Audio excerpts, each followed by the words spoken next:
diberkati selalu Ibu dan sehat selalu Ibu. Dan saat ini jika tidak ada, mari kita mau mendengarkan kebenaran firman Tuhan. Kita mau persiapkan hati kita, kita mau terus bersyukur lewat pujian ini bahwa Tuhan selalu menolong setiap kita di tempat ini. Bahkan setiap keluarga kita dimanapun mereka berada, Tuhan selalu menolong. Untuk itu mari kita bersyukur lewat pujian ini.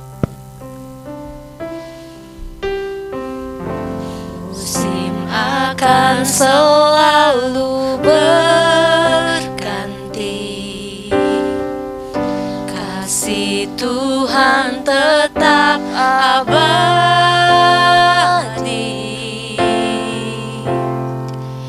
tak akan berubah sampai selamanya. Ku tetap percaya,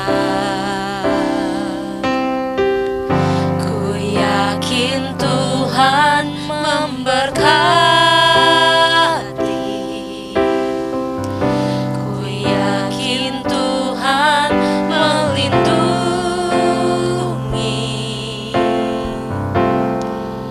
Burung di udara Tuhan pelihara karena kasih-Nya.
Pujian dari awal berganti, kasih Tuhan tetap abadi. Amin. Tak akan berubah sampai selamanya. Ku tetap percaya. Ini iman kami Tuhan dan ucapan syukur kami. Yakin Tuhan memberkati. Ku yakin Tuhan melindungi.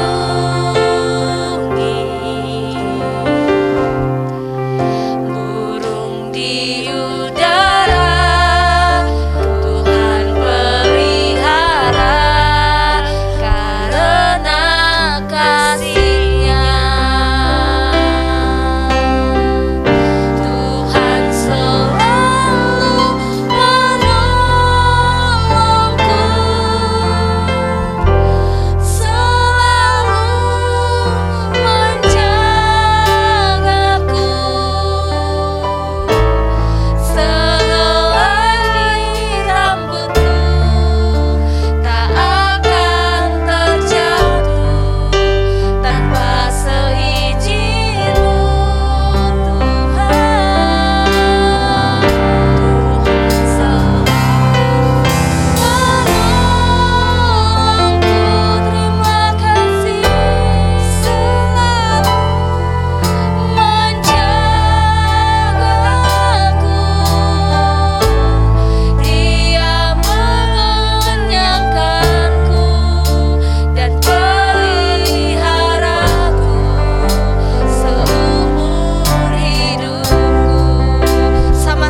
Kami bersyukur Bapa karena Engkau selalu ada untuk kami. Bahkan ketika kami tidak menyadari kehadiran-Mu, dan ketika kami merasa tidak ada lagi solusi apapun, namun Engkau hadir. Terima kasih untuk kasih setia Tuhan. Kami bersyukur karena Engkau baik, dan kebaikan-Mu itu kami bisa rasakan, kami bisa lihat. Walaupun kadang membutuhkan perjuangan yang tidak ringan dan waktu yang tidak sedikit. Tetapi kami sadar akhirnya bahwa setiap perjalanan hidup kami, dimanapun itu dan bagaimanapun keadaan itu, Engkau ada di sana. Terima kasih untuk kesempatan kami kembali berkumpul dan merenungkan firman Tuhan. Mohon belas kasihan-Mu supaya kami masih mampu mencerna dengan baik, agar pikiran kami, hati kami, kehendak dan perasaan kami arahkan sepenuhnya kepada Tuhan. Terima kasih Bapa, urapi hamba-Mu ini, supaya hamba-Mu berbicara dengan kuasa penuh dari-Mu, dan tepislah segala ego, kedagingan, dan ambisi yang tidak suci dari diri sendiri. Gantikanlah dengan kemurnian dari dorongan Roh-Mu yang kudus, dan berkati kami semua, urapi kami. Di dalam nama Tuhan kami Yesus Kristus kami berdoa. Amin. Baik, salam Bapak Ibu, dikasih Tuhan. Mari kita buka Alkitab dari Kejadian pasal 3 ayat 1 sampai dengan 19. Kejadian pasal 3 ayat 1 sampai dengan 19.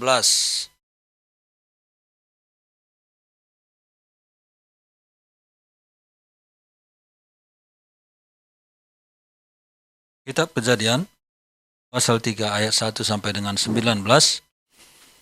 Beginilah firman Tuhan. Adapun ular ialah yang paling cerdik dari segala binatang di darat yang dijadikan oleh Tuhan Allah. Ular itu berkata kepada perempuan itu, tentulah Allah berfirman, semua pohon dalam taman ini jangan kamu makan buahnya, bukan? Lalu sahut perempuan itu kepada ular itu, buah pohon-pohonan ada dalam taman ini boleh kami makan. Tetapi tentang buah pohon yang ada di tengah-tengah taman, Allah berfirman, jangan kamu makan ataupun raba buah itu, nanti kamu mati. Tetapi ular itu berkata kepada perempuan itu, sekali-kali kamu tidak akan mati. Tetapi Allah mengetahui bahwa pada waktu kamu memakannya, matamu akan terbuka, dan kamu akan menjadi seperti Allah, tahu tentang yang baik dan yang jahat. Perempuan itu melihat bahwa buah pohon itu baik untuk dimakan dan sedap kelihatannya. Lagi pula pohon itu menarik hati karena memberi pengertian. Lalu ia mengambil dari buahnya dan dimakannya dan diberikannya juga kepada suaminya yang bersama-sama dengan dia, dan suaminya pun memakannya. Maka terbukalah mata mereka berdua, dan mereka tahu bahwa mereka telanjang. Lalu mereka menyemat daun pohon ara dan membuat cawat. Ketika mereka mendengar bunyi langkah Tuhan Allah yang berjalan-jalan dalam taman itu pada waktu hari sejuk, bersembunyilah manusia dan istrinya itu terhadap Tuhan Allah di antara pohon-pohon dalam taman. Tetapi Tuhan Allah memanggil manusia itu dan berfirman kepadanya, di manakah engkau? Ia menjawab, ketika aku mendengar bahwa engkau ada dalam taman ini, aku menjadi takut karena aku telanjang. Sebab itu aku bersembunyi. Firman-Nya, siapakah yang memberitahukan kepadamu bahwa engkau telanjang? Apakah engkau makan dari buah pohon yang kularang engkau makan itu? Manusia itu menjawab, perempuan yang kau tempatkan di sisiku, dialah yang memberi dari buah pohon itu kepadaku, maka kumakan. Kemudian berfirmanlah Tuhan Allah kepada perempuan itu, apakah yang telah kau perbuat ini? Jawab perempuan itu, ular itu yang memperdaya aku, maka kumakan. Lalu berfirmanlah Tuhan Allah kepada ular itu, karena engkau berbuat demikian, terkutuklah engkau di antara segala ternak dan di antara segala binatang hutan, dengan perut mula engkau akan menjalar dan debu tanahlah akan kau makan seumur hidupmu. Aku akan mengadakan permusuhan antara engkau dan perempuan ini, antara keturunanmu dan keturunannya. Keturunannya akan meremukkan kepalamu, dan engkau akan memukul tumitnya, meremukkan tumitnya. Firman-Nya kepada perempuan itu, susah payahmu waktu mengandung akan kubuat sangat banyak. Dengan kesakitan engkau akan melahirkan anakmu, namun engkau akan berahi kepada suamimu, dan ia akan berkuasa atasmu. Lalu firman-Nya kepada manusia itu, karena engkau mendengarkan perkataan istrimu dan memakan dari buah pohon yang telah kuperintahkan kepadamu, jangan makan daripadanya, maka terkutuklah tanah karena engkau. Dengan bersusah payah engkau akan mencari rezekimu dari tanah seumur hidupmu. Semak duri dan rumput duri yang akan dihasilkan bagimu, dan tumbuh-tumbuhan di padang akan menjadi makananmu. Dengan berpeluh engkau akan mencari makananmu sampai engkau kembali lagi menjadi tanah, karena dari situlah engkau diambil, sebab engkau debu, dan engkau akan kembali menjadi debu. Bapak Ibu yang dikasihi oleh Tuhan Yesus Kristus, kalau kita melihat dongeng-dongeng, dongeng itu penuh dengan perjuangan, penuh dengan pergumulan. Biasanya di sana ada cerita pengkhianatan, ketidaksetiaan, kelicikan, manipulasi, dan sebagainya. Lalu kemudian endingnya semua indah. Ya, setiap dongeng, entah itu dongeng Cinderella, entah itu dongeng-dongeng suku-suku di negeri kita ini, atau dongeng-dongeng dimanapun, semua cerita-cerita dongeng itu pasti ujung-ujungnya adalah indah, happy ending katanya. Nah, saudara yang dikasihi oleh Tuhan Yesus Kristus, kita juga sering sekali menghayal. Di dalam kesulitan-kesulitan kita menghayalkan semuanya akan berjalan dengan baik dan indah. Dan itu bisa memotivasi kita untuk melangkah. Tetapi kenyataannya bahwa sering pula tidak seindah yang kita bayangkan itu. Hasil yang kita capai belum tentu sesuai dengan harapan kita. Sehingga walaupun kadang kita sudah mendapatkan sebuah hasil, tapi belum tentu kita puas juga dengan hasil yang telah kita capai itu. Padahal kita sudah berjuang mati-matian, kita berusaha sekeras mungkin, dan mungkin barangkali kita kurang tidur, kurang beristirahat, dan bahkan ada yang lupa makan dan minum. Tetapi hasilnya sering tidak sesuai dengan yang kita harapkan. Nah, kenapa bisa itu terjadi, Bapak Ibu yang dikasihi oleh Tuhan Yesus Kristus? Apa yang kita baca tadi itu adalah jawabannya. Nah, perhatikan, setelah Adam dan Hawa jatuh ke dalam dosa, maka kemudian ada hal-hal baru yang terjadi setelah peristiwa itu.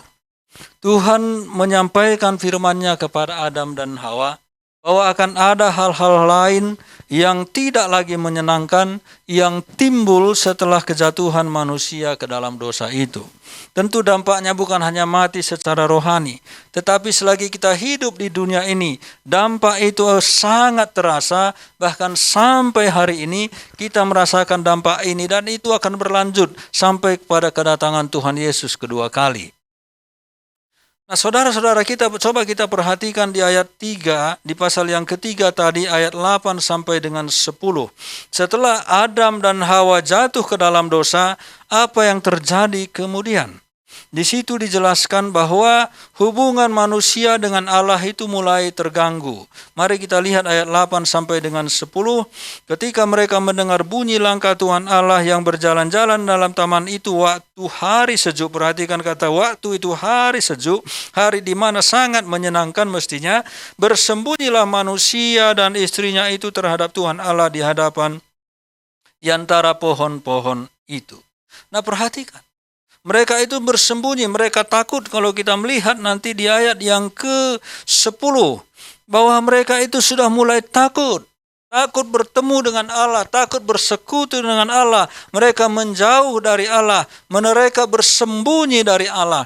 Padahal Allah ingin bersekutu dengan manusia, tetapi manusia melarikan diri menjauh dari Tuhan itu sendiri. Kita lihat itu terjadi di mana-mana. Bahwa orang tidak lagi mendambakan tempat-tempat ibadah. Orang tidak lagi mendambakan bersekutu dengan Tuhan. Lebih asik bermain game atau memiliki hobi tertentu daripada membangun persekutuan dengan Tuhan di dalam doa-doanya, di dalam membaca Alkitab, di dalam bersekutu bahkan di gereja. Orang sudah meninggalkan banyak hal yang bisa membangun hubungan dengan Tuhan. Karena manusia itu pada dasarnya sudah tidak lagi ingin bersekutu dengan Dia. Ada rasa takut, ada rasa ngeri berhadapan dengan Tuhan. Itu pertama. Coba kita lihat di ayat 2 pasal 1 ayat 29. Mari kita lihat pasal 1 ayat 29. Saya baca. Berfirman Allah, lihatlah aku memberi kepadamu segala tumbuh-tumbuhan yang berbiji di seluruh bumi. Dan segala pohon-pohonan yang buahnya berbiji itulah yang menjadi makananmu. Dan dilanjutkan pasal 2 ayat yang ke-16. Lalu Tuhan Allah memberi perintah kepada manusia itu, semua pohon dalam taman ini boleh kamu makan buahnya dengan bebas dan seterusnya. Bapak Ibu, perhatikan itu. Bahwa di situ Adam dan Hawa, Adam itu masih bisa bersekutu dengan Tuhan. Tidak ada rasa takut sama sekali. Tidak ada rasa takut sama sekali. Tuhan menemui mereka, Tuhan berfirman kepadanya. Kepada Adam di sini belum mereka. Tapi Adam itu tidak memiliki rasa takut. Adam itu biasa-biasa saja. Dia bisa mendengar suara Tuhan. Dia bersekutu dengan Tuhan. Dia senang ada di situ. Tetapi setelah jatuh ke dalam dosa, maka mereka itu menjadi takut. Nah, jadi saudara-saudara, apa yang kita lihat di situ? Hubungan manusia dengan Allah mulai terganggu. Bahkan kalau kita melihat di pasal 4 ayat 13 sampai dengan 14, di sana kemudian Kain sudah berani memprotes Tuhan. Sudah berani memprotes Tuhan. Padahal dia setelah berdosa, dia sudah membunuh adiknya. Lalu Tuhan mengatakan kepada Kain bahwa engkau diusir dari tempat ini dan seterusnya. Dia bilang terlalu berat ini bagiku. Nah, saudara-saudara yang dikasihi oleh Tuhan Yesus Kristus, inilah keadaan manusia setelah jatuh ke dalam dosa. Hubungan manusia terganggu dengan Allah, takut bertemu dengan Allah. Padahal sebelumnya mereka bisa berbincang-bincang dengan Allah. Lalu, lihat manusia-manusia sekarang. Betapa banyak di zaman sekarang ini orang itu mengumpat kepada Allah. Mencaci maki Allah, menghina Allah. Coba Bapak lihat di YouTube itu. Betapa banyak Tuhan Yesus itu dicela, dihina, direndahkan dan seterusnya. Dimaki-maki dengan bahasa-bahasa yang tidak lazim, yang tidak wajar. Itu Tuhan sendiri. Tidak ada lagi rasa hormat. Sudah berani protes-protes kepada Tuhan. Kita pun sama. Setelah kita pun percaya kepada Tuhan Yesus Kristus, kita juga masih banyak protes kepada Tuhan. Kenapa bisa begini Tuhan? Kenapa Tuhan izinkan ini terjadi? Kenapa mesti seperti ini dan seterusnya? Kita protes-protes kepada Tuhan. Padahal yang bersalah itu adalah kita. Coba dulu bayangkan, sering kan kita yang salah, kita melakukan kejahatan, lalu dampaknya ada pada kita. Kita protes-protes Tuhan. Tuhan, kenapa Tuhan biarkan ini terjadi? Loh, yang salah siapa? Bukan Tuhannya, kitanya yang bersalah, kita lagi yang protes. Nah, saudara-saudara, tapi untunglah kemudian Tuhan kembali membangun komunikasi dengan Adam di ayat yang ke-9 dan 11. Saya akan bacakan di situ. Tetapi Tuhan Allah memanggil manusia itu dan berfirman kepadanya, di manakah engkau? Ayat 11. Firman-Nya, siapakah yang memberitahukan kepadamu bahwa engkau telanjang dan seterusnya. Tuhan inisiatif berkomunikasi. Tuhan tahu bahwa mereka ini sudah takut. Tuhan tahu bahwa mereka itu sudah tidak lagi berani bersekutu dengan dirinya. Maka Tuhan sendirilah yang membangun komunikasi itu. Dia cari Adam. Kalau kemudian kita tahu bahwa Tuhan Yesus mencari kita manusia yang terhilang ini. Dialah yang memiliki inisiatif, bukan kita, tetapi Dia yang mencari kita. Sama seperti Tuhan mencari Adam, Dia juga mencari kita, supaya kita tidak takut lagi, supaya kita bisa bersekutu kembali dengan Dia.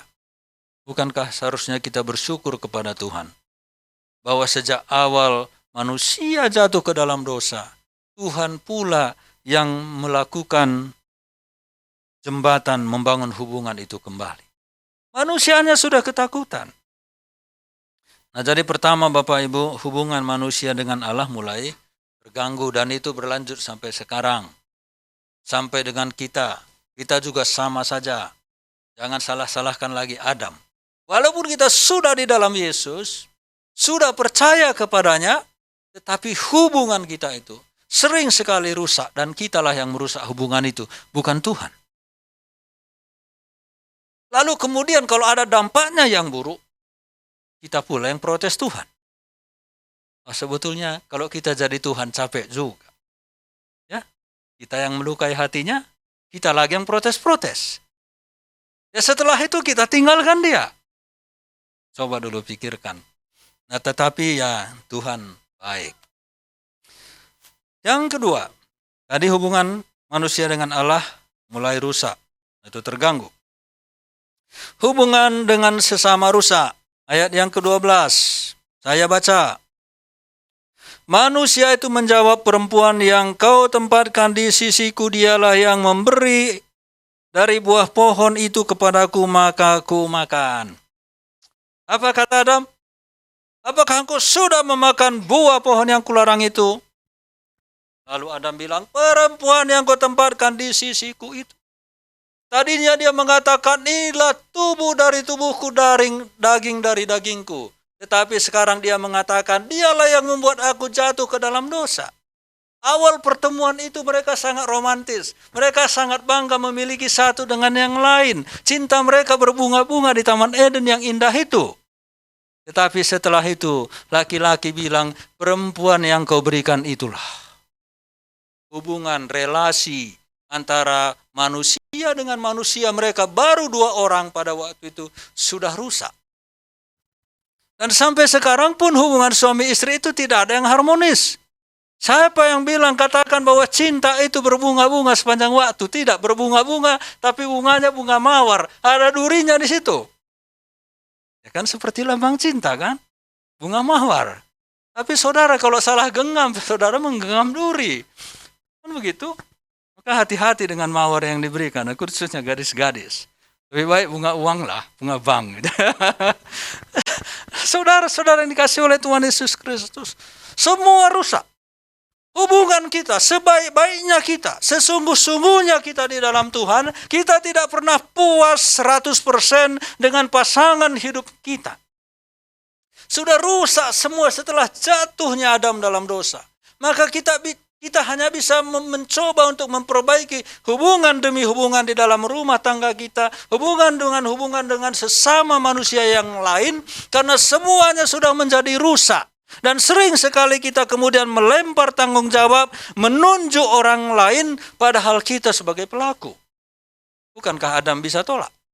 Apalagi perintah itu diberitahukan kepada Adam. Adam yang sampaikan itu kepada Hawa.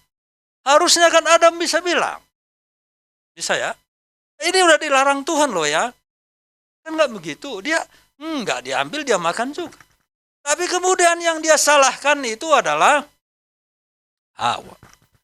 Jadi hubungan manusia dengan manusia sudah rusak.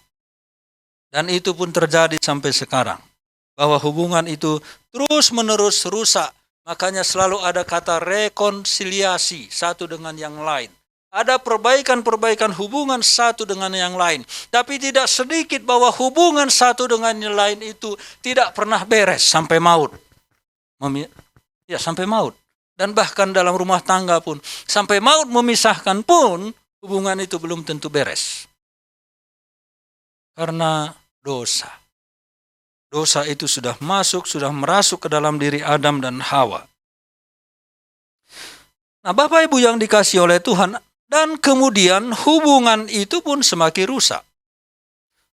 Ya, waktu berjalan, generasi berikut, hubungan semakin rusak. Dari mana kita tahu? Kita tahu itu adalah bahwa kemudian terjadi pembunuhan. Kain membunuh adiknya Habel. Kain membunuh adiknya Habel. Tadi awalnya orang tuanya hanya menunjuk perempuan itulah. Saya nggak nunjuk istri saya ke sana ya. Dia perempuan itulah. Tetapi sekarang lihat Kain. Kain bukan lagi menunjuk, tetapi dia membunuh adiknya sendiri. Kenapa demikian? Karena masalah iri terhadap persembahan. Tetapi persoalannya adalah bahwa sebetulnya Tuhan sudah memperingatkan Kain. Tetapi Kain sudah tidak mau, hatinya sangat keras dan dia membunuh adiknya. Generasi setelah Adam membunuh. Tadi Adam hanya nunjuk-nunjuk, bukan? Perempuan yang kau berikan itulah. Tetapi sekarang Kain membunuh. Generasi berikutnya. Mari kita lihat pasal yang keempat ayat ke-15. Saya baca. Pasal 4 ayat 15. Lalu firman-Nya kepadanya, firman Tuhan kepadanya, sekali-kali tidak, barang siapa yang membunuh Kain akan dibalaskan kepadanya 7 kali lipat. Kemudian Tuhan menaruh tanda pada Kain supaya ia jangan dibunuh oleh barang siapapun yang bertemu dengan dia. Ini perintah Tuhan karena Kain protes pada Tuhan. Terlalu berat ini, nanti aku dibunuh. Lalu Tuhan bilang, siapa yang membunuhmu, dia akan mendapatkan 7 kali lipat. Nah lalu, kita lihat pasal 4 ayat 23 dan 24. Ya, lihatnya, pasal 23 dan 24. Berkatalah Lamek kepada kedua istrinya itu, perhatikan dulu. Sudah mulai terjadi apa? Poligami. Tidak setia lagi kepada satu istri. Nah perhatikan, itu terjadi mulai poligami. Tadi hubungan dengan sesama sudah rusak. Kerusakan itu sampai kepada mengakibatkan kematian. Tapi di dalam rumah tangga kemudian terjadi poligami. Lalu apa yang dikatakan oleh Lamek di sini? Saya lanjutkan. Berkatalah Lamek kepada kedua istrinya itu, Ada dan Jila, dengarkanlah suaraku. Hai istri-istri Lamek, pasanglah telingamu kepada perkataanku ini. Aku telah membunuh seorang laki-laki karena ia melukai aku. Melukai dibalas dengan membunuh. Perhatikan itu. Membunuh seorang muda karena ia memukul aku sampai bengkak. Hanya bengkak ini loh ya. Bukan lagi gigi ganti gigi nih. Kalau gigi ganti gigi kan dipukul bengkak, ya pukul lagi dengan bengkak kan begitu. Ini sampai dibunuh. Nah, perhatikan ayat 24. Sebab jika Kain harus dibalaskan 7 kali lipat, tapi yang membalaskan itu siapa tadi? Apakah Kainnya? Tuhan. Kan Tuhan yang bilang, aku akan membalas 7. Tuhan yang akan membalas 7 kali lipat. Tetapi Lamek bilang apa? Maka Lamek 77 kali lipat. Bayangkan itu. Jadi kekejaman manusia itu semakin meningkat. Tadi hanya hubungan, awalnya hubungan saja dengan rusaknya. Hubungan saja rusak suami istri. Tetapi kemudian terjadi pembunuhan dan bahkan ada satu peningkatan. Kalau bengkak ya bunuh.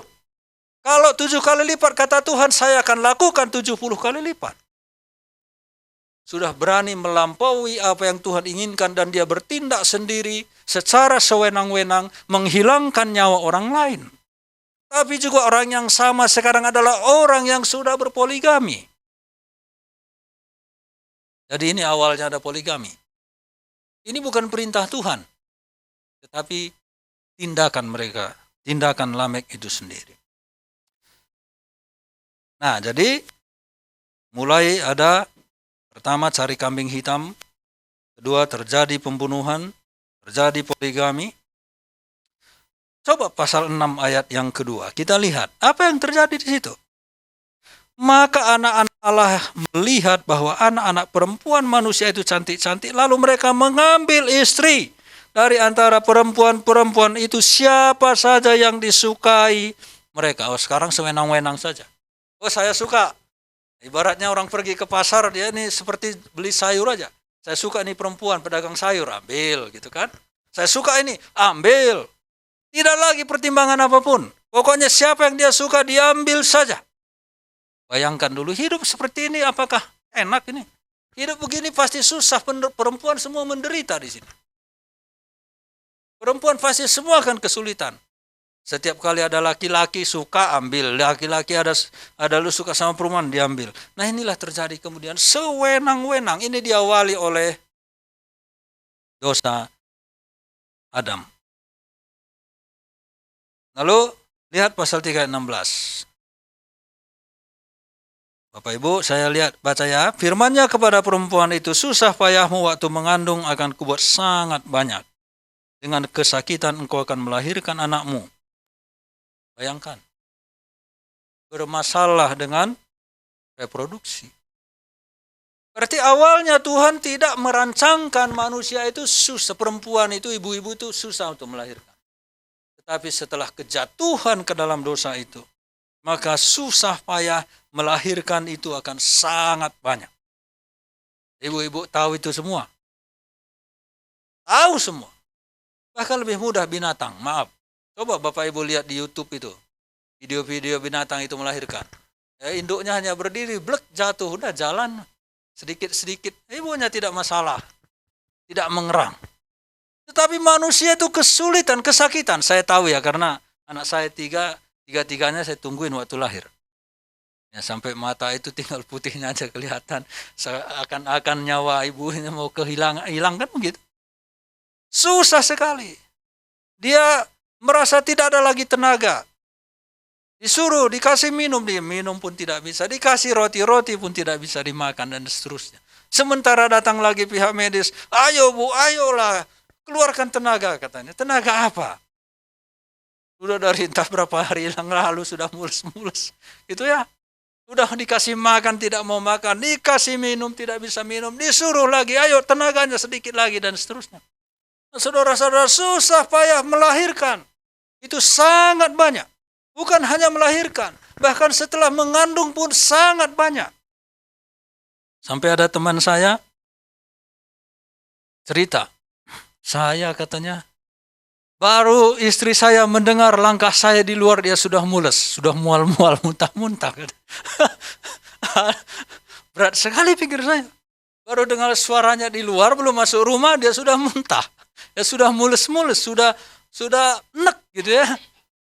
Gak bisa saya bayangkan, ini kan sulit sekali.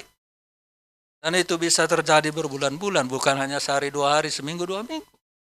Saudara-saudara, susah payah untuk melahirkan. Jadi ada 2 ya. Hubungan manusia dengan manusia mulai terganggu, hubungan dengan sesama sudah rusak. Hubungan dengan Allah ya terganggu, hubungan dengan sesama rusak. Ini sampai sekarang tetap sama. Yang ketiga, hubungan dengan binatang juga rusak. Coba Bapak Ibu lihat. Kalau di rumah ada nyamuk, nyung. Bapak Ibu apain? Silakan, nah. Gitu. Nih, gitu nggak? Wah, ini jangan-jangan ada pembawa apa ini, demam berdarah ini. Ya, atau beli raket nyamuk kan itu. Gitu. Kalau di kampung Bapak Ibu mau masuk air mikir-mikir, ada nggak lintah ini? Gitu ya. Mikir. Semua sudah rusak. Jangankan itu. Ya. Jangankan dengan hal-hal semacam itu, kita takut bahkan kepada binatang-binatang yang tidak bisa berbuat apa-apa kepada kita. Bisa takut dengan ulat yang kecilnya sebesar apa sekorek api. Yang tidak bisa buat apa-apa. Ada juga laki-laki yang takut dengan ulat seperti itu. Rusak semua. Ya itu setelah kejatuhan itu. Kan tadi yang menggodai Hawa itu kan ular. Hubungan itu rusak. Sama. Manusia takut kepada binatang. Binatang juga takut kepada manusia. Kalau waktu pertama diciptakan, Adam itu yang membuat nama semua binatang. Walaupun ada singa, harimau dan seterusnya, tidak ada saling takut di situ. Semua adem ayem, semua biasa-biasa saja. Tetapi setelah jatuh ke dalam dosa, akibatnya sampai sekarang kita takut kepada binatang-binatang itu. Kita jadi takut. Jangankan kepada singa, harimau, ular, pada nyamuk pun kita sudah mulai takut. Saudara-saudara, binatang juga sama. Apa yang tidak dimakan oleh manusia sekarang? Semua dimakan. Saya dulu pernah tinggal di Aceh di pantai, di Lok Sumawe, namanya Pantai Ujung Belang. Situ setiap pagi ada nelayan yang ngambil ikan. Tetapi sering ada ikan, apa itu yang kalau bisa jadi gede itu, apa itu? Bukan. Kalau dia takut itu jadi ikan buntal ya Bu, ikan buntal. Nah di Indonesia ini kan ikan buntal tidak dimakan. Tetapi di Jepang itu dimakan, dikonsumsi itu. Karena beracun, jadi Indonesia belum bisa mengolahnya, orang Jepang bisa olah. Itu dimakan. Nah saudara-saudara, apapun dimakan oleh manusia sekarang. Kalau dulu kan tidak. Dulu tidak. Tapi sekarang binatang apapun dimakan oleh manusia. Jadi hubungan kita dengan binatang itu sudah rusak. Bukan hanya kita takut kepada harimau, singa dan semacamnya, tetapi kita juga konsumsi binatang-binatang itu. Kita makan binatang-binatang itu. Karena apa? Hubungan kita sudah mulai rusak. Kalau dulu manusia itu hanya disuruh Tuhan makan buah-buahan. Binatang itu makan rumput-rumputan. Sekarang bersaing. Manusia makan buah, makan rumput juga. Kasihan dengan hewan. Hewannya hanya makan rumput. Kita makan juga itu rumput. Rusak hubungan kita semua. Jadi tidak ada lagi harmonisasi di alam ini. Nah jadi Bapak Ibu yang dikasihi oleh Tuhan Yesus Kristus, kita sudah melihat bahwa hubungan itu menjadi rusak, maka kita tidak bisa berharap lebih baik dari apapun lagi di dunia ini. Kita hanya bisa belajar untuk menerima situasi yang sulit, situasi yang berat, situasi yang tidak menyenangkan. Kita bisa kecewa dengan semua orang, siapapun itu. Sebaik-baiknya kita membangun relasi dengan manusia, maka tetap saja ada cacat celah di mana kita akan tersakiti, di mana kita akan kecewa, di mana kita akan mengeluh dan seterusnya. Tidak ada manusia lagi yang sempurna yang bisa memuaskan dan menyenangkan hati kita. Siapa yang kita harapkan yang bisa memuaskan kita, justru sering pula orang itu yang mengecewakan kita. Kita berharap kepada pemerintah, ya pemerintah juga sama. Kita berharap perlindungan hukum juga sama. Kita berharap ini dan itu dari sesama kita yang terdekat atau orang-orang lain di sekitar kita. Tetap juga sama, suatu hari kita akan kecewa. Demikian juga dengan binatang-binatang yang kita harapkan bisa menyenangkan kita. Sama saja. Jadi Bapak Ibu, hanya satu yang bisa kita lakukan. Terimalah situasi itu. Terimalah kenyataan itu. Tetapi karena berhubung diri kita juga sudah rusak, maka sulit bagi kita untuk menerima setiap keadaan dan situasi. Kita masih merindukan Taman Eden yang belum bernoda oleh dosa itu. Tetapi itu sudah tidak ada lagi. Maka dalam menjalani hidup, kita itu merasa begitu berat. Lalu yang keempat, hubungan dengan alam rusak. Ayat yang ke-17, mari kita lihat sebentar. Ayat yang ke-17. Lalu firman-Nya kepada manusia itu, karena engkau mendengarkan perkataan istrimu dan memakan dari buah pohon yang telah kuperintahkan kepadamu, jangan makan daripadanya, maka terkutuklah tanah karena engkau dengan bersusah payah engkau akan mencari rezekimu dari tanah seumur hidupmu. Terkutuklah tanah. Terkutuklah tanah. Di pasal 4 itu diulangi lagi oleh kepada Kain, itu diceritakan. Terkutuklah tanah. Lalu di pasal 10 ayat 25. Di sana dijelaskan bahwa bumi menjadi terbagi, terbelah. Dari situlah mulai ada pulau-pulau. Kalau dulu hanya satu daratan, sekarang kemudian terjadi banyak pulau. Nah, saudara-saudara yang dikasihi oleh Tuhan Yesus Kristus, jadi tanah ini terkutuk, alam bumi ini sudah terkutuk oleh karena kejatuhan manusia ke dalam dosa itu sendiri. Kemudian kita lihat di pasal 7 ada air bah, karena memang tanah ini sudah terkutuk. Lihat ayat yang ke-17 tadi, susah cari nafkah. Ayat 19 kita lihat lagi. Dengan berpeluh engkau akan mencari makananmu sampai engkau kembali lagi menjadi tanah. Mana ada sekarang cari makan yang enak? Nah, tadi kesaksian tadi Indria sampai air matanya mengalir ke bawah, ya bukan ke atas. Nah, coba dulu bayangkan, inilah kesulitan hidup kita. Tidak ada orang yang tidak susah sekarang untuk mencari nafkah. Apalagi di masa-masa pandemi kemarin, para pengusaha itu banyak yang gulung tikar. Orang-orang yang memiliki banyak uang tabungan dan seterusnya bisa habis karena berobat, karena beli ini, beli itu, tidak ada lagi penghasilan. Banyak orang yang berpeluh, menderita, kesulitan untuk mencari nafkah. Dari pagi sampai sore, kita bekerja keras terus-menerus. Waktu istirahat kita sudah sangat berkurang. Tetapi hasilnya biasa-biasa saja. Ya cukup makan, itu pun sudah bersyukurlah. Tetapi itu adalah realita. Kalau dulu di Taman Eden, Adam dan Hawa itu tinggal petik saja.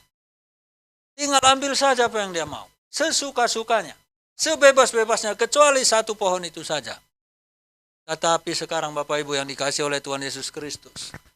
Kita lihat para petani, dia tanam padi baik-baik. Subur. Sampai bulir-bulirnya tumbuh. Datang lagi hama. Datang lagi burung, datang ulat, wereng, dan seterusnya. Ada tikus dan sebagainya. Susah mereka juga. Para petani susah. Orang-orang di dunia usaha juga susah. Banyak saingan. Ada terus inovasi, produk-produk baru dari berbagai penjuru di dunia ini. Dan produk-produk yang lain bisa kalah di dalam persaingan. Semua orang sudah menjadi susah. Susah mencari makan. Dan bahkan di ayat 18 dikatakan bahkan ada tumbuh duri, semak duri. Itu akan bertumbuh, semak duri, tumbuh-tumbuhan yang berduri. Semak-semak akan bertumbuh. Dan itu mengganggu tanaman kita. Maka sekarang kalaupun para petani menanam apa-apa, maka ada lagi tanaman lain yang mengganggu di situ. Kita tanam padi, maka ada juga tumbuhan lain seperti padi persis. Dan bersainglah tanaman ini. Kita bercocok tanam, maka tumbuh lagi putri malu di sana yang mengganggu tanaman kita dan seterusnya. Jadi saudara-saudara, semua kemudian menjadi susah. Kesuburan tanah semakin merosot. Banyak musuh-musuh dari tanaman yang kita tanam. Entah itu binatang, entah itu hama, entah itu musim-musim dan seterusnya. Banyak para petani tidak bisa lagi menghasilkan panen. Oleh karena ketika tanamannya begitu tumbuh, hujan tidak turun. Saudara-saudara kita di Ciranjang, wilayah Kristen di daerah itu.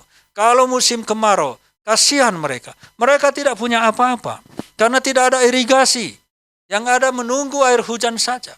Itulah sebabnya maka mereka kemudian banyak pergi dan seterusnya. Dan itu terjadi di berbagai wilayah. Bahwa orang bergantung kepada air hujan. Dan akhirnya hasil dari tanaman mereka merosot. Nah begitulah kita semua. Mana ada di antara kita yang mengatakan semua sudah baik-baik saja. Apa yang saya dambakan sudah dapat. Tidak. Kita tidak lagi sama seperti Adam sebelum jatuh ke dalam dosa. Kalau Adam dulu tidak perlu menabung, tidak perlu memikirkan masa depan karena semua sudah tersedia. Tetapi kita berpikir-pikir, bagaimana dengan pendidikan anak, bagaimana dengan biaya ini, bagaimana dengan biaya itu, bagaimana cicilan ini, bagaimana dengan cicilan itu. Kita semua berjuang, makin hari rasanya kadang malah makin berat. Kita sudah berusaha sekuat tenaga, kita sudah bekerja keras. Tetapi hasilnya ya biasa-biasa saja. Bahkan sering sekali mengecewakan. Pulang dari kerja kita terlentang tidur, menghela napas panjang-panjang. Kok bisa seperti ini ya? Itulah yang kita alami. Ini apa? Dampak dari dosa. Dampak dari dosa. Dan dalam keadaan seperti itu, kita merindukan hal-hal yang baik. Nah, saudara-saudara, lalu kejahatan manusia semakin meningkat. Kalau kita melihat di pasal yang ke-6, kita lihat pasal yang ke-6, ayat 5 dan 13, saya baca. Ketika dilihat Tuhan bahwa kejahatan manusia besar di bumi, dan bahwa segala kecenderungan hatinya selalu membuahkan kejahatan semata-mata. Ayat yang ke-13. Berfirman Allah kepada Nuh, Aku telah memutuskan untuk menghakimi segala makhluk, sebab bumi telah penuh dengan kekerasan oleh mereka. Dan aku akan memusnahkan mereka bersama-sama dengan bumi. Nah, saudara-saudara, kejahatan itu semakin meningkat. Coba kita lihat tadi, Kain membunuh. Kemudian ada Lamek membalas 70 kali lipat. Meningkat. Ada lagi berikutnya, menikah sesuka-sukanya. Dan di sini kita lihat kejahatan itu semakin meningkat. Dan bahkan di 2 Timotius pasal 3:13 itu juga dijelaskan bahwa kejahatan itu akan semakin meningkat. Dan kita bisa melihat fakta itu di dalam perjalanan hidup kita sehari-hari. Nah, jadi saudara-saudara, kita semua mendambakan Taman Eden itu. Tapi Taman Eden itu sudah tidak ada. Kita tidak lagi hidup di situ. Adam itu diusir dari Taman Eden setelah mereka berdosa. Dia diusir dari Taman Eden, bukan lagi hidup di dalam Taman Eden. Bahkan firman Tuhan mengatakan Tuhan menyuruh malaikat untuk menjaga Taman Eden itu dengan pedang yang bernyala-nyala, supaya Adam dan keturunannya tidak bisa lagi masuk ke dalam Taman Eden itu. Bahkan Tuhan mengatakan kepada Adam, Tuhan mengusir dia, dan Tuhan katakan tumbuhan di padanglah yang akan menjadi makananmu. Jadi bukan lagi hidup di dalam Taman Eden itu. Kita bukan hidup di dalam Taman Eden. Kalau Pahit dulu mengatakan dari Taman Eden kepada Taman Edan, kita hidup di Taman Edan. Ya, semua jadi Edan sekarang, termasuk kita. Satu sisi. Jadi saudara-saudara, itu tidak ada lagi tempat itu. Itu hanya harapan, dambaan. Dan kita tidak akan pernah menemukan tempat itu dimanapun. Kemanapun Bapak Ibu pergi, seindah-indahnya tempat itu, senyaman-nyamannya tempat itu, suatu hari Bapak Ibu akan bosan juga. Bapak tidak akan bisa betah lama-lama di satu tempat.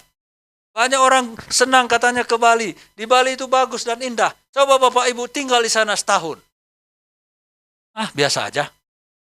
Ya, lama-lama kita akan mengalami hal itu, kita akan mulai jenuh, kita mulai bosan, kita mendambakan lagi sesuatu yang baru, sesuatu yang lain, sesuatu yang berbeda, sesuatu yang memuaskan, sesuatu yang menyenangkan. Tetapi walaupun kita sudah mencapai itu, maka ada titik di mana kita sampai kepada kejenuhan dan kebosanan. Biasa saja. Karena kita bukan hidup di Taman Eden.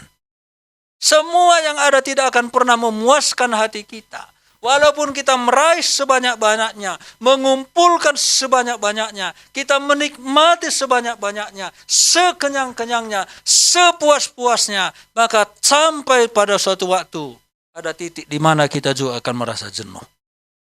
Kita hidup bukan di Taman Eden, kita hidup di Taman Edan. Nah, saudara, jadi apa solusinya? Mari kita lihat Roma pasal yang ke-5. Roma pasal yang ke-5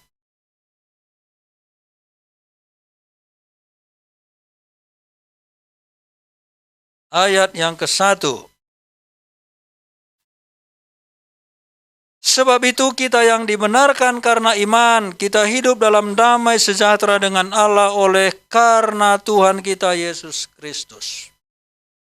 Solusinya adalah di mana kita berdamai, didamaikan oleh Allah. Di dalam Yesus Kristus melalui kematiannya di kayu salib itu. Kita diperdamaikan. Allah yang memprakarsai. Sama seperti Allah yang menemui Adam. Ketika Adam jatuh ke dalam dosa. Tuhan Yesus Kristus juga menemui kita. Dia datang ke dunia ini. Dia membawa berita pendamaian itu. Bahkan melalui dialah kita mendapatkan pendamaian itu. Oleh karena Tuhan Yesus Kristus. Itu yang dijelaskan di ayat ini. Jadi solusinya adalah kita harus berdamai dengan Allah. Berdamai dengan Allah. Tetapi apakah setelah itu kemudian Taman Eden itu kembali?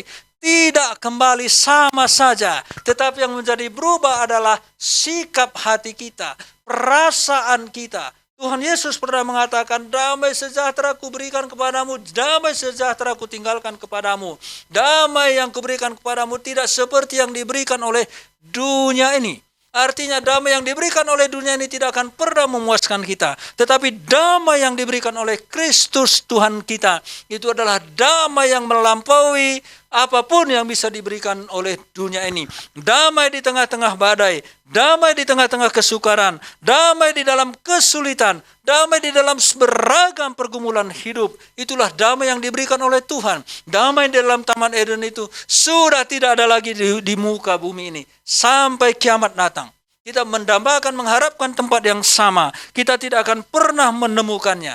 Tetapi Tuhan memberikan solusi kepada kita supaya di tengah-tengah situasi yang edan ini masih ada kekuatan di dalam diri kita untuk menjalani kehidupan kita. Karena kita didamaikan oleh Allah melalui Tuhan kita Yesus Kristus. Lalu apakah kita bisa menikmati suasana Adam itu kembali? Mari kita lihat ayat yang ke-8 dan 9. Akan tetapi Allah menunjukkan kasih-Nya kepada kita oleh karena Kristus telah mati bagi kita, untuk kita ketika kita masih berdosa. Lebih-lebih sekarang karena kita telah dibenarkan oleh darah-Nya, kita pasti akan diselamatkan dari murka Allah. Sebab jikalau kita ketika masih seteru diperdamaikan dengan Allah oleh kematian anak-Nya, lebih-lebih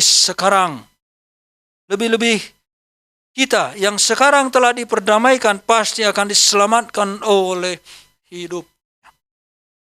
Jadi orang yang sudah didamaikan oleh Allah, maka ada janji Tuhan di sini bahwa orang itu akan masuk ke dalam surga bersama-sama dengan Tuhan. Dijelaskan di situ bahwa kita sudah bebas. Kita akan terlepas dari murka Allah. Murka Allah yang sesungguhnya yang kekal itu adalah ada di dalam neraka. Tetapi kita membaca ayat ini, ketika kita sudah diperdamaikan oleh Allah melalui kematian anaknya, yang sekarang telah diperdamaikan, pasti akan diselamatkan oleh hidupnya. Kita akan dibebaskan dari murka Allah. Kita tidak mengalami Eden di dunia ini. Tetapi Tuhan sudah menjanjikan ada Firdaus, ada Taman Eden yang baru, ada tempat yang baru, ada surga yang dijanjikan oleh Tuhan bagi kita. Itulah tempat tujuan kita. Jadi jangan harapkan di dunia ini kita akan mengalami segala sesuatunya baik-baik saja. Kita berpikir bahwa dunia ini tidaklah baik-baik saja. Kita melihat dunia ini tidaklah baik-baik saja. Tetapi orang yang sudah diperdamaikan oleh Tuhan, di tengah-tengah dunia yang tidak baik-baik saja ini, kita bisa merasa baik-baik saja. Karena ada kekuatan baru, ada pengharapan, ada pemulihan hati di hadapan Tuhan. Ada kekuatan baru, ada semangat baru di dalam menjalani kehidupan. Walaupun dunia ini adalah dunia yang edan, tetapi kita masih bisa menikmati suasana Eden itu sendiri. Karena relasi kita dengan Tuhan. Sebab kita sudah diperdamaikan oleh Allah. Sampai kita masuk ke dalam yang ditulis di Wahyu 21 pasal 4 ayat yang kelima. Mari kita lihat sebentar. Wahyu 21 ayat 4 sampai 5. Saya akan baca bagian ini.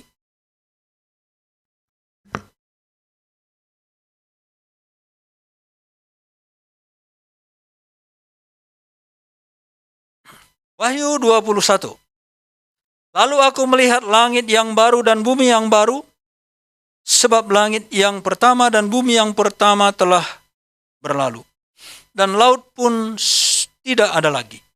Dan aku melihat kota yang kudus Yerusalem yang baru, turun dari sorga dari Allah, yang dihias bagaikan pengantin perempuan yang berdandan untuk suaminya.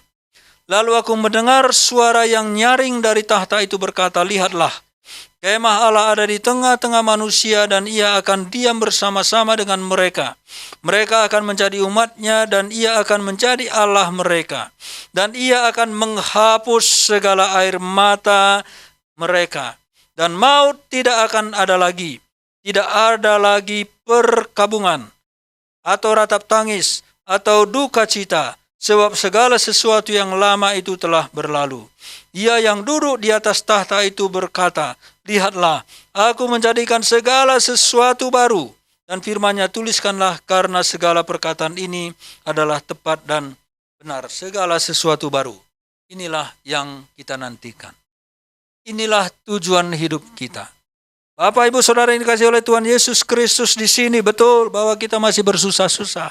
Tetapi bukan berarti bahwa dunia yang susah ini tidak akan berakhir. Bahwa langit yang baru dan bumi yang baru itu akan ada. Kita akan bersama-sama dengan Tuhan. Di sana tidak ada lagi ratap tangis, tidak ada lagi kesulitan, tidak lagi penderitaan. Apa yang kita harapkan, kita akan sampai kepada tempat itu. Kita berpegang kepada Tuhan kita Yesus Kristus yang menjanjikan tempat ini. Kita sudah diperdamaikan oleh darah-Nya. Kita akan diselamatkan dari murka Allah. Dan kita akan masuk ke dalam tempat yang sudah disediakan ini. Kita akan bersama-sama dengan Tuhan selama-lamanya. Kita akan bersekutu selalu bersama dengan Tuhan. Tidak akan ada lagi rasa takut bertemu dengan Dia. Tidak ada lagi kan permusuhan satu dengan yang lain. Tidak akan ada lagi satu penderitaan. Tidak akan lagi kita takut dengan binatang-binatang. Kita tidak akan lagi takut dengan bencana alam. Kita tidak akan takut lagi dengan apapun yang kita takuti di dunia ini. Karena kita sudah bersama-sama dengan Allah di tempat-Nya yang kekal. Itulah tujuan hidup kita. Jadi sementara waktu, di dalam umur kita yang singkat, kita memang mengalami begitu banyak pergumulan hidup. Tetapi, seperti cerita dongeng, semuanya akan menjadi happy ending. Happy ending. Karena Tuhan kita Yesus Kristus menjanjikan tempat yang baru. Yang sangat berbeda dengan dunia yang sudah rusak ini. Menjanjikan manusia-manusia baru. Adalah orang-orang yang sudah dibarui. Yang hasratnya hanya untuk Tuhan. Tidak lagi untuk apapun. Karena kita sudah bersama-sama dengan Tuhan. Berhadapan muka dengan Dia. Sekali lagi, itulah tujuan hidup kita. Tetapi walaupun kita belum sampai ke tempat ini, di dunia ini, Tuhan bisa mengubah hati kita untuk menyikapi segala pergumulan hidup. Tuhan bisa membuat kita kuat dan tenang untuk menghadapi semua persoalan kita. Karena Tuhan bekerja di dalam. Dia memberikan kepada kita kekuatan, memberikan damai sejahtera di tengah-tengah kesulitan. Dan itulah akan memampukan kita melewati semua sampai kepada titik di mana kita akan bertemu dengan Tuhan di tempat yang sudah disediakan oleh Dia.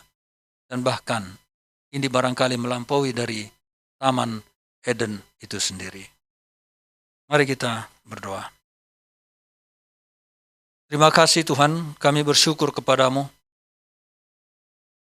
Kami sudah merenungkan firman Tuhan, bahwa dunia di mana kami tinggal tidak akan pernah menjanjikan lagi seindah di mana Adam tinggal sebelum mereka berdosa. Tetapi Tuhan, Engkau sudah memperdamaikan dirimu dengan kami. Sehingga kami memiliki kekuatan yang baru di dalam Engkau. Sama seperti janji Kristus. Damai sejahtera aku kutinggalkan padamu. Dan damai sejahtera yang Kau berikan itu tidaklah seperti yang diberikan oleh dunia ini. Karena itu sementara kami mengalami begitu banyak hal yang tidak menyenangkan di dunia yang memang sudah rusak ini. Namun Engkau ada mendampingi kami, menguatkan kami, memberikan kami pengharapan demi pengharapan, sampai kami akan tiba di tempat tujuan kami yang pasti, yaitu surga yang kekal. Kami akan bersama-sama dengan Tuhan di tempat yang Kau janjikan itu. Dan kiranya Engkau menolong kami untuk terus bertahan, teguh di dalam iman, walaupun banyak badai goncangan, tapi kiranya kami tidak pernah mundur. Belajarlah kiranya kami mengandalkan Engkau untuk menghadapi semua. Terima kasih, kuatkan meteraikan firman-Mu dalam hati kami. Karena bagaimanapun juga kami harus melangkah dan berpegang teguh kepada kebenaran-Mu sendiri. Terima kasih Bapa, Di dalam nama Tuhan Yesus Kristus kami berdoa. Amin.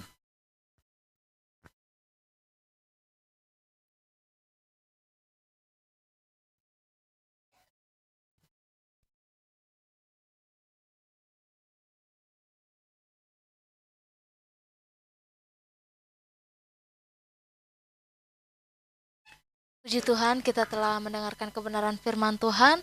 Tuhan Yesus memberkati kepada Pak Nelson, kiranya Tuhan selalu menyertai dan Tuhan selalu memberkati dalam setiap perjalanan kehidupan, bahkan pelayanan Bapak bersama keluarga. Dan saat ini, sebelum kita memberikan persembahan syukur, mari kita mau berdoa dan kepada Ibu Ros membawa kita dengan kasih membawa kita dalam doa persembahan.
Terima kasih buat Pak Nelson yang sudah menyampaikan firman-Mu.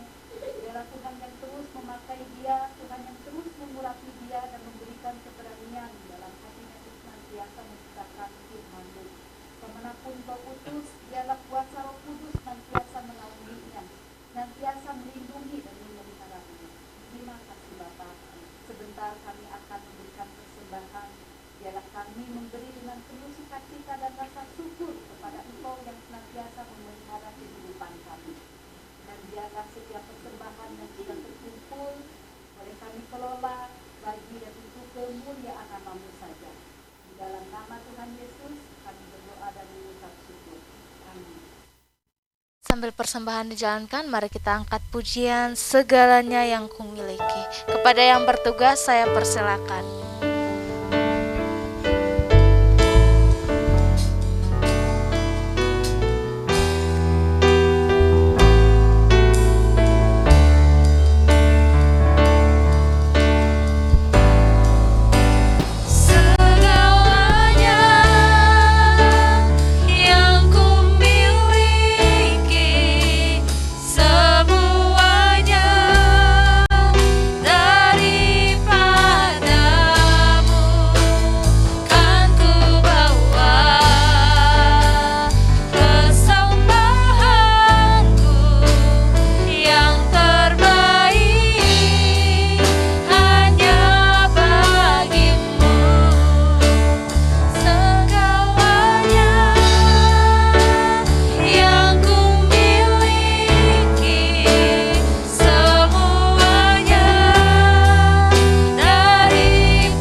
Tuhan Yesus memberkati. Dan saat ini kepada yang membaca warta dan yang bertugas saya persilakan.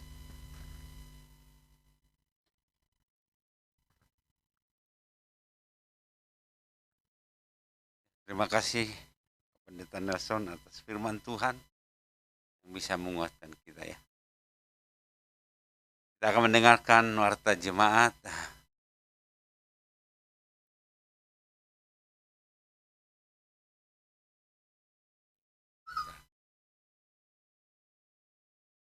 Sebelum kita membacanya, ada pengumuman.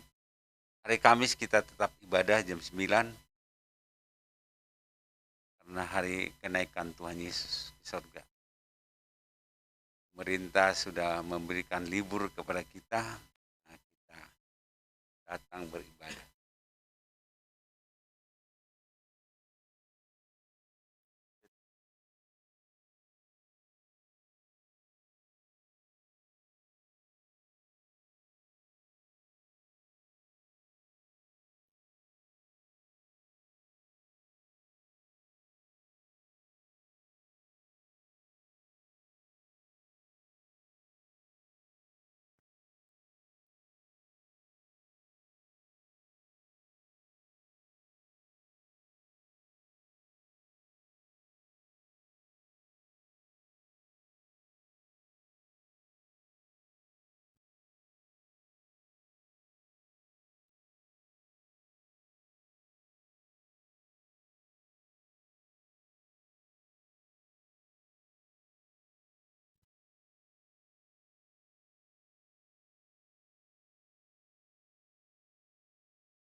Ini warta jemaat Indonesia Benar Pengharapan Minggu tanggal 22 Mei. Yang berulang tahun, ini lihat persembahan kita 820.000.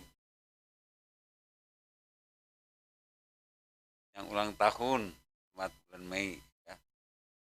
Sudah lewat, dan yang belum tanggal 14 Mei, 26 Mei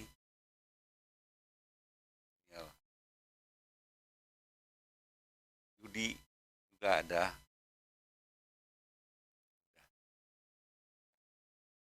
Terus yang ulang tahun jadwal Minggu tanggal 29 Ibu Ros ya, dan sebagainya. Tanggal 26 juga kita ada di ibadah. Tanggal 29 di sini udah petugasnya Ibu Ros, Ibu Pur, dan juga Ibu Alicia.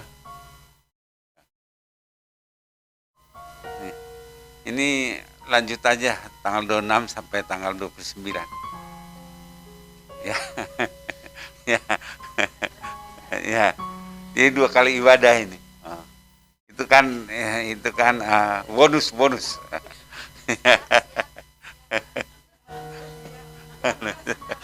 Ya. Ya.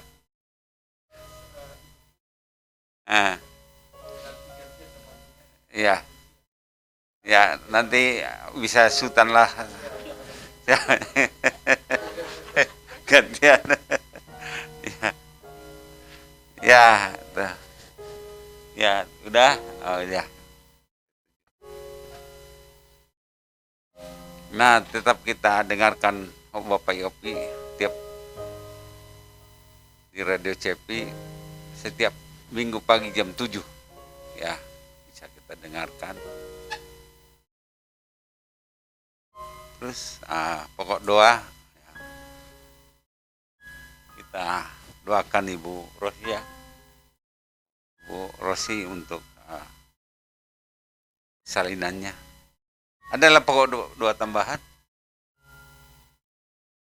Kalau nggak ada, mari kita berdoa. Bapa di surga, terima kasih pada pagi hari ini kami dikuatkan kembali oleh firman Tuhan bahwa segala sesuatu yang terjadi karena dosa, sehingga dosa itu menjauhkan kami dari Tuhan, dan dosa itu merusak hubungan kami dengan sesama, bahkan dengan makhluk yang lain. Tuhan, kami yakin dan percaya bahwa Tuhan telah memberikan anugerah kepada kami, sehingga Tuhan Yesus datang ke dunia ini untuk menyelamatkan kami dari dosa, sehingga Tuhan mengampuni segala dosa kami. Tuhan, terima kasih Tuhan, karena Tuhan telah menunjukkan kasih-Nya ketika kami masih berdosa. Tuhan telah mengangkat kami menjadi anak-anak-Mu Tuhan. Terima kasih Tuhan untuk hamba-Mu yang telah menyampaikan firman Tuhan. Berkati dia, berkati keluarga, dan juga anak-anak Tuhan, berkati mereka. Sehingga Tuhan pakai mereka untuk layani Tuhan dimanapun mereka berada Tuhan. Terima kasih Tuhan, kami juga berdoa pada saat ini juga Tuhan. Untuk juga yang bangsa dan negara kami ini Tuhan. Tuhanlah yang memberkati, yang menolong, berikan hikmat, kebijaksanaan kepada mereka. Dari setiap yang memimpin di negara kami ini Tuhan. Kami juga berdoa untuk anak-anak Tuhan yang ada terlibat dalam pemerintahan. Tolonglah mereka Tuhan supaya mereka menjadi saksi-Mu. Saksi yang hidup di tengah-tengah orang percaya maupun di tengah-tengah orang yang tidak percaya Tuhan. Kami juga berdoa Tuhan pada saat ini juga Tuhan. Untuk keadaan-keadaan perekonomian dan juga keamanan. Kami doakan juga TNI Polri Tuhan. Kami serahkan semuanya ke dalam tangan pengasihan-Mu. Kami juga berdoa pada saat ini juga pada pagi hari Tuhan untuk jemaat-Mu Tuhan. Biarlah Tuhan juga yang memberkati kami satu persatu. Biarlah Tuhan berikan kekuatan kepada kami supaya kami tetap berharap kepada Tuhan. Tetap Tuhan menolong kami dalam kehidupan kami. Sehingga Tuhan dalam perjalanan hidup kami tetap kami mengandalkan Tuhan di dalam hidup kami Tuhan. Terima kasih Tuhan. Kami juga berdoa untuk saudara-saudara kami yang sakit. Biarlah Tuhan juga yang menjamah mereka, menolong mereka Tuhan di dalam setiap kehidupan mereka. Yang punya beban yang berat, biarlah Tuhan juga yang menolong. Tuhan berikan kepada mereka keringanan, sehingga mereka bisa melalui setiap beban dan masalah mereka Tuhan. Kami berdoa di dalam nama Tuhan Yesus. Biarlah Tuhan juga senantiasa hadir dalam hidup mereka Tuhan. Kami juga berdoa pada saat ini Tuhan, yang berulang tahun kami bersyukur di mana Tuhan telah menambahkan usia kepada mereka. Biarlah melalui penambahan usia ini mereka boleh semakin dekat kepada Tuhan.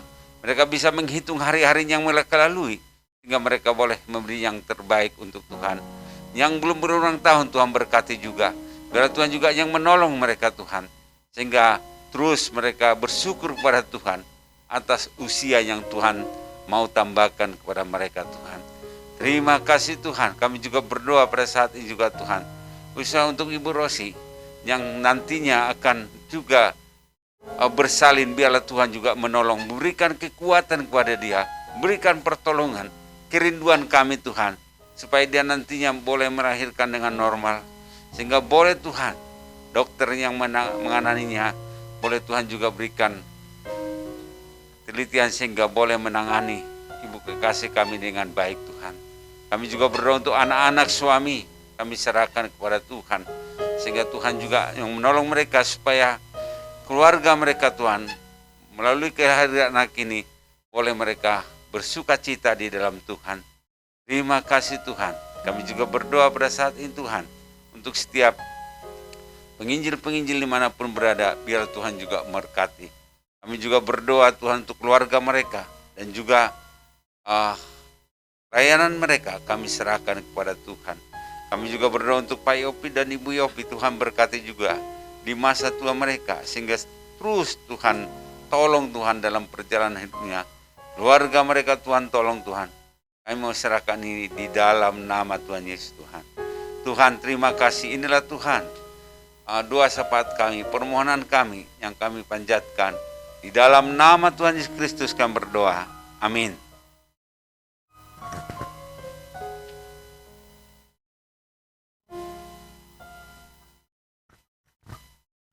Bapak Ibu, saya undang kita semua bangkit berdiri.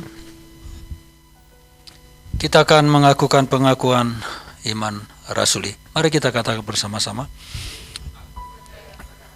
Bapa yang Maha Kuasa, Khalik langit dan bumi, dan pada Yesus Kristus anak yang tunggal Tuhan kita, yang dikandung daripada Roh Kudus, lahir dari anak darah Maria, yang menderita sengsara di bawah pemerintahan Pontius Pilatus, disalibkan, mati dan dikuburkan, turun ke dalam kerajaan maut. Pada hari yang ketiga bangkit pula dari antara orang mati, naik ke surga, duduk di sebelah kanan Allah Bapa yang Maha Kuasa, yang akan datang dari sana untuk menghakimi orang yang hidup dan yang mati. Aku percaya kepada Roh Kudus, gereja yang kudus dan am, persekutuan orang kudus, pengampunan dosa, kebangkitan daging dan hidup yang kekal. Amin. Saudara yang dikasihi oleh Tuhan Yesus Kristus, arahkanlah hati dan iman saudara kepada Tuhan sebelum meninggalkan tempat ini. Terimalah berkat dari Dia.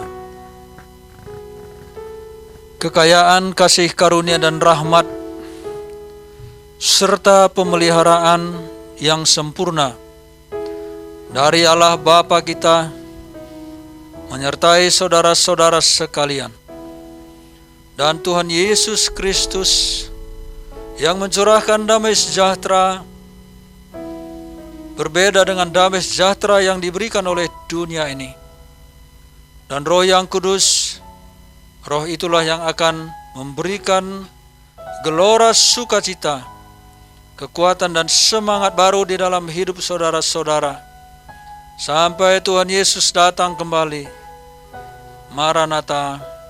Amin.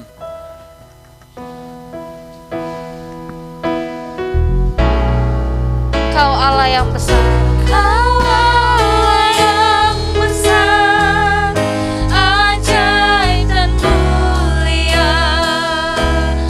Kau Yesus yang selalu membuatku terpesona. Segala pujian bagimu ya Tuhan. Hanya Kau yang layak kuat. Kau Allah yang besar. Kau Allah yang besar, ajaib dan mulia. Kau Yesus yang selalu membuatku terpesona. Segala pujian bagimu ya Tuhan. Hanya Kau yang layak kuagungkan. Hanya Kau, hanya